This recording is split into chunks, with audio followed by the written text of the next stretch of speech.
Welcome back. You are tuned in to Traders Nation. My pleasure to have back with us once again my good friend Larry Winget. Larry, what's going on today? How are you today? I'm terrific. Good. Best-selling book author, man. Tons of books. There's the latest When People Are Idiots, and I Can Prove It, the 10 ways you're sabotaging yourself and how you can overcome them. But today we're going to be talking about identity theft. Now, Larry, identity theft, no doubt, has become a big business for some. What's the best way for people to protect themselves? You know, there are a lot of great online services that you can protect yourself that way. I would think the first thing you ought to do is just get control.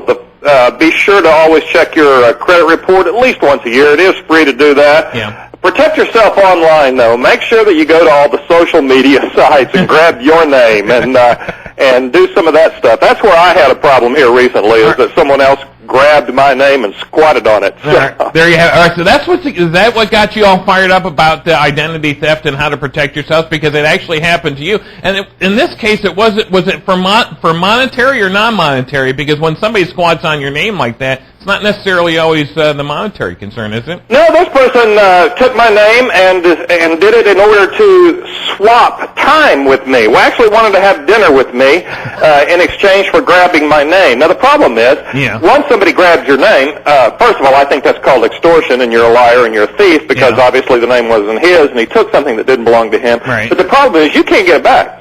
All right, so are you working with? Let's work quickly. Are you working with Facebook on this? Will they make the adjustment, or is it? You know, we have gone back and forth, and if there was ever a runaround, it would appear that I'm getting it. We've gone now for 3 weeks with me writing every day, and I don't think it's going to happen. Really? I just don't think it's going to happen. I don't think I will ever have Facebook.com/Larry Winget. But, you know, it doesn't hurt me in the long run, really. I'm an easy guy to find. The saddest part of the whole deal is that when I blogged about this and wrote about it, is that 25% of the people who responded to me thought I was the one who was wrong, that I owed this guy an apology, and that the reason I was upset was because he was basically smarter than I am. No, he wasn't smarter. He was just up before you, wasn't he? I mean, Larry, for goodness sakes, I don't know why people would say that. For one good reason, and it's called branding, okay? Larry, you've spent years branding and a lot of money and time to brand your name, and that's what it comes down to, doesn't it?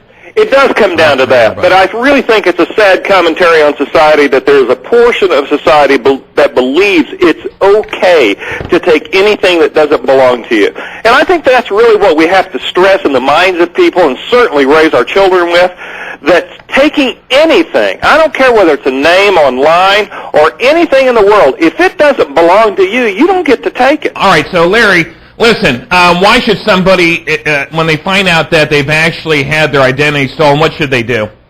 Well, first of all, contact the people that they stole it from. In my case, I contacted Facebook. But always do whatever you can to, I think, call the person who did it out. Make them responsible. I think we owe that to society to make the thief known and make them be responsible as you possibly can. Also, just take some precautionary methods. Get out in front of this thing so you're not caught on the backside.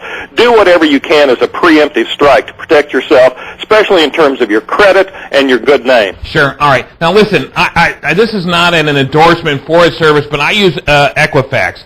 They monitor my identity. They monitor my credit. In fact, they even go into areas of the web where most people don't want to be, just to see if my Social Security number is being tossed around, etc. Because at one time, Larry, I was a victim of identity theft. I got on it right away. I was able to crush it. But I'm telling you, it's that feeling of you've been violated that is enough to scare anybody. And for me, I pay like $149 a year. To me, it's insurance. Now, would you say that that's a good way for people to go? I do think it's a good way for people to go, and Equifax is an excellent company. There are a lot of other ones. LifeLock's out there. Many companies out there. Some that do nothing but protect you on the web. There are sites that do that. There are a lot of great companies, and it's a very small amount of money. It's just insurance at this point. Yeah, it sure is. All right, so once somebody finds out their identity's been stolen, what's one of the first steps that they should do, Larry, to gain that back and put a stop to this? Because these people really, they move in such a speed that you've got to get in front of them, right? Well, you do have to get in front of them. In terms of your credit, first of all, call all of your creditors Sure. and let them know the date it happened, and especially if they're charging up things. In terms of your money, make sure that's where you go first. Contact all of your creditors. Sure. All right. So contact your creditors. So then it would be a good idea, let's say, Larry, to have, should we have a list of our creditors already written out and available and ready just in case? Maybe you pull it out of the drawer if and ever you need to use that? Well, I think everybody should have that no matter what. You should know who you owe, how much you owe, so if you see any variation in that, you can immediately jump in on it. Most people, sadly, don't have that, though. Right. I mean, I'm amazed that people don't know how many credit cards they have, who they have them with. And here's what happens, is that people will have a credit card, they pay it off, and then they just throw the card in a drawer or something, and they kind of forget that account even exists. Maybe years go by, and they still have an open account because they didn't officially close it. Those are the ones that are especially easy to become negligent about. Okay, now let's talk about that for a minute.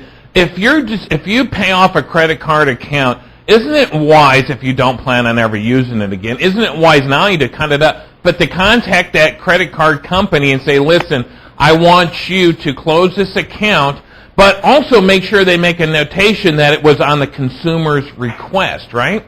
Yeah, if you just close the account, depending on what you have coming up, if you start closing accounts, it sadly can put a ding on your credit. Right. So if you have, you're going to buy a house in the next year or something like that, you may want to hold off on just closing out the account. But at some point, you do need to close those accounts, in my opinion. Some people suggest just leave them open and not use them. I have a problem with that. I think if you do ask that the credit bureau note that the account was closed up on your request due to the fact you never wanted to use it again, that does go into consideration on future credit considerations. Sure. All right. So the consumer is kind of stuck in between a rock and a hard place potentially because closing an account, if they're never going to use, potentially can hurt them, but keeping it open too doesn't do them well. Exactly, and until we change our credit reporting laws, it's going to be a sad situation because if you're taking control of your finances and you want to cut down on your opportunities to charge and you really are doing the right thing, which would be closing out the account, sadly it can have a negative effect. All right, and lastly, also too, taking quick action, no doubt will take a victim to a victor. Larry, working on your new book, are you? I am. In fact, I just finished the final edits this weekend. Nice, nice. When can we expect it out? Any dates? Actually, on August the 25th, they're releasing a Best of Larry book called No Time for Tact. It's 365 days of the wit, words, and wisdom of Larry Winget, sort of a compilation, little daily readings of all my last 4 books. And then in December comes Your Kids Are Your Own Fault. That's a big book and probably my best work to date, in my opinion. That's right. All right, there you have it. Larry Winget with us here today, folks. People are idiots, and I can prove it. 10 ways you are sabotaging yourself and how you can overcome them is the latest book. You just heard Larry coming out with his new ones. Larry, when they come out, I look forward to having you back on Traders Nation. I appreciate it. Always have a good time here. You're more than welcome. Larry Winget, folks, best-selling book author, and you can also easily find Larry on the World Wide Web and even over at Facebook, maybe under another name. Larry, thanks for being with us today. All right, there you have it, Larry Winget, folks, and very, very important. I can't overemphasize the fact how important it is for people to make sure that they stay on top of their credit. Identity theft is a serious, big business, and I'm telling you, in the end, if you don't monitor your credit and what's being done out there, you may wake up one day and say, hey, where'd you go? You rented this apartment from us for 6 months and you didn't pay, and you're going, hey, wait a minute, I never lived in that state. Or, listen, we're going to repo your car, your Ford Taurus, and you're thinking, well, I don't own a Ford Taurus. But you'd be surprised if you're not on top of your identity, and if it's been stolen, things like that pop out of the blue, and now you know. You want to know before that happens. You want to know before that happens. Like Larry said, there's a lot of great services that are out there to help protect you on your identity, and no doubt it is worth every penny, believe me, that you'll pay for a yearly subscription service to any of those fine outlets.